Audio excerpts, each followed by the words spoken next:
انا دلوقتي انا كنت متجوزه واحد وما حصلش نصيب واتطلقت بعد ما خلفت عيل. ايوه. وكانت حياتي صعبه قبل الجواز مع اب واخ على 5 بنات، فالاخ كان بيضرب.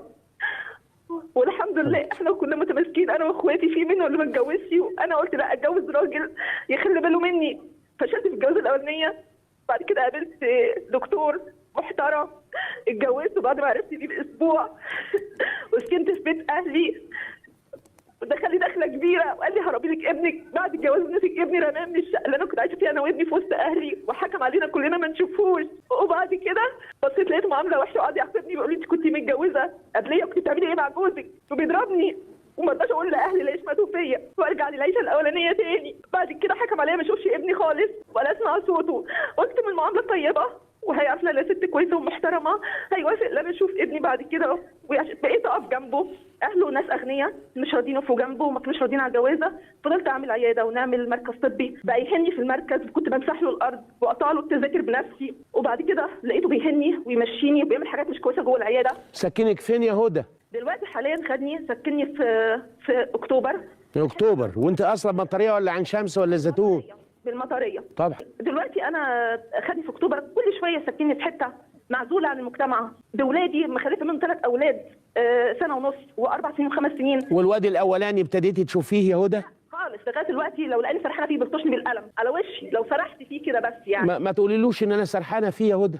بيحلفني على المصحف هي حاله غيره سودة، لان هو بيحبك بس ماشي في طريق زفت شويه، شوف حضرتك ما يعرفش يحب. ياما ناس فينا بتحب لكن ما تعرفش الحب ده معناه ايه. لكن هي غيره سودة وصلت الى درجه ان هو بيتخيل يا حبيبتي والشور، واكيد قال لك الكلمه دي، بيتخيل ان ابنك من الراجل اللي نسخه زي الشاه بتاعه الاستنساخ من ابوه، وانك ما بتفكريش في ابنك ولكن بتفكري في ابوه. طب حضرتك دلوقتي راح مقعدني من شغلي وعزلني عن اهلي واهله، ممنوع اشوف اهلي ولا اصحابي، ممنوع اتكلم في التليفونات، لو لقيت تليفوني مشغول بيعذبني، سني في حته ماليش جيران. وبعدين بيروح سايبنا وماشي، قاعد بره في شغله بالشهر شهرين 3، وبعدين بيجي لي بيأذي في المستشفيات، بيعمل زنا وسرقه وبيعمل بلاوي، ولو عرفت بيعذبني بيقول لي على الله تقول لحد هرش عليك ميه نار. انا اهلي في الحكومه، احنا ناس اغنياء، وبعدين مقعدني على البلاط، ممنوع يجيب لي عشان عمال يصرف فلوسه في زرع وعمال ويتداين، وكل شويه يتداين يقفلوا لي على الباب وهو مش موجود وما رضاش يكلمهم. يعني بيتصرف تصرفات. ولادي سمات توحد 4 سنين، الولد مش راضي يعالجه والبنت عندها صوت قلب مش متابعها 1.5 سنة، والبنت اللي في المدرسه في كيجي مش عارفه اروح، لو في مشكله مش عارفه اروح اشوفها. انت جايبه منه 3 بنات يا هدى؟ بنتين وولد. بنتين وولد، وبيهملهم بالشهر ولا يسال ولا مصروف ولا 10 ايام اسبوع بمزاجه بيجي. وعزيلكوا عن الدنيا ولا ما فيش جيران ليه؟ بغير يعني؟ الشقه اللي حضرتك ما فيها زي التربه، شبابيك ازاز في اول بلكونه ما فيهاش حديد، يعني مش امان، بخاف بالليل بفضل اعيط له مش سائل.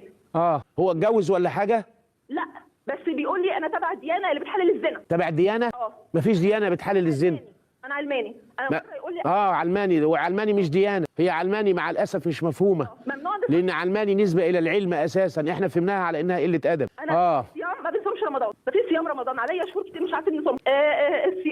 الصلاه بيتريق علينا. الحجاب يبقى دي حاجه ثانيه بقى. بيضرب بشرفي قدام الناس ويقول لهم انا اما يضربني واستغيث بالناس يقول لهم انا ظبطتها مع سباك، ظبطتها مع مكواجي. ده مريض بقى. طيب انا اعمل ايه؟ لا تعملي ايه؟ تاخدي ال3 زي الشطره وتروحي. قال ربنا فامساك بمعروف او تسريح باحسان. ده لا يمكن تحت اي بند من البنود يبقى امساك بمعروف. ان شاء الله يا رب يكون فيه 30 عيل.